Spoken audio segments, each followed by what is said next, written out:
Hello દોસ્તો, કેમ છો? Welcome to my blog. આજે અમારાથી એ ભાઈને અચાનક વડાપાઉં ખાવાની ઈચ્છા થઈ ગઈ. વડાપાઉં બનાવવા માટે હું પહેલેથી જ થોડી તૈયારી તો રાખું જ, કારણ કે અમારા અઠવાડિયામાં એક વખત તો વડાપાઉં બનતા જ હોય છે. ધ્યેયુને ભાવે એટલે વડાપાઉં બનાવવા માટે મેં પહેલાં એક સાઈડ બટાકા બાફી લીધા, અને બટાકા ઠરે ત્યાં સુધી આપણે એનો મસાલો તૈયાર કરી લઈએ. તો મસાલો કરવા માટે મેં તેલ મૂકી દીધું. પછી એમાં રાઈ અને લીમડાનો વઘાર કર્યો. લસણ આપણે એમાં વાટેલું નાખ્યું છે. લસણ નાખીને આપણે ધાણા કટિંગ કરેલા નાખ્યા, લીંબુ, ગરમ મસાલો, મીઠું, હળદર, ધાણા જીરું એ બધું આપણે અંદર એડ કરી દેવાનું છે, અને લીલા ધાણા પણ કટિંગ કરીને એડ કરી દેવાના છે.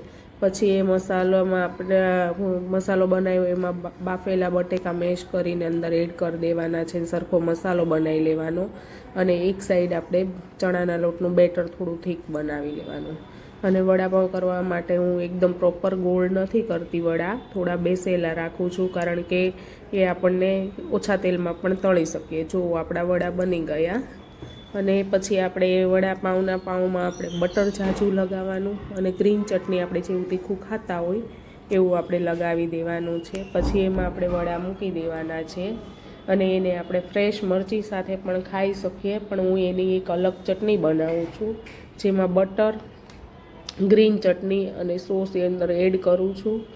અને પછી એ ચટણી જોડે ખાવાની એની કંઈ મજા જ અલગથી થોડી આવે છે. જો એ ચટણી આ રીતની રેડી કરી લઈએ, અને પછી એને વડાપાઉં સાથે સર્વ કરવાથી ખૂબ સારો ટેસ્ટ આવે છે. તમે જોઈ શકો છો. Thank you.